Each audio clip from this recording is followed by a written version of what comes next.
xatirələr oyandı, yenə düşdüm həvəsinə kəndimin. Uşaqlığım göz önündə dayandı, mən isindim nəfəsinə kəndimin.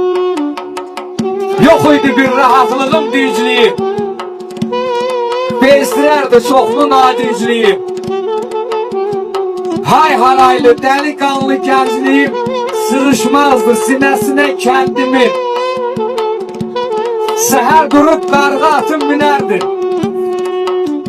kənd aşağı, kənd yuxarı sürərdi. Harda görsəm qaçıb salam verərdim, əlisinə, vəlisinə kəndimin. Yaquboğlu, demə ömrün qışıdır, yurt insanın öz bəxti, öz naxşıdır.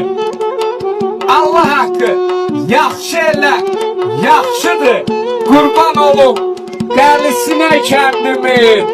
Yaxşı elə, yaxşıdır, qurban olum, dəlisinə kəndimin. Yaxşılar var olsun.